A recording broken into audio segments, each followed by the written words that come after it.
ရက်တွေနှစ်တွေလတွေနဲ့ပတ်သက်ပြီးတော့မှတရုတ်စကားလုံးလေးတွေကိုပြပြသွားမှာပဲဖြစ်ပါတယ်ရှင်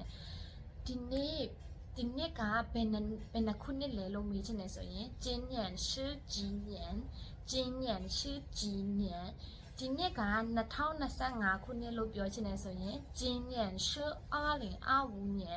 今年是2025年အဲ့ဒါဆိုရင်ဒီနေ့ကရောဘယ်နှလဘယ်နှရက်နေ့လဲလို့မေးချင်တယ်ဆိုရင်今天是几月几号今天是几月几号ဒီနေ့က6လပိုင်း18ရက်နေ့လို့ပြောချင်တယ်ဆိုရင်今天是9月18号今天是9月18号ပြောလို့ရတယ်နောက်တစ်ခုကကျတော့တယောက်ကိုမွေးနေ့မေးချင်တယ်ဆိုရင်မွေးနေ့ဆိုတာက生日ဆိုတာကမွေးနေ့နေ့ရဲ့မွေးနေ့ကဘယ်နှလဘယ်နှရက်ဘယ်နှခုနှစ်ပေါ်လဲလို့မေးချင်တယ်ဆိုရင်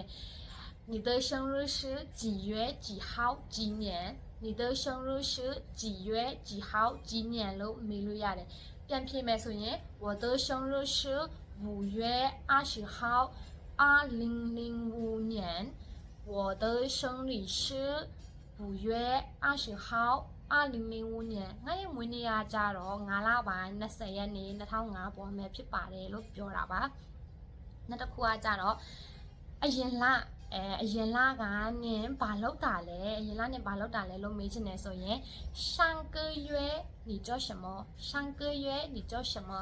အရင်လငါရန်ကုန်သွားတယ်上个月我去眼光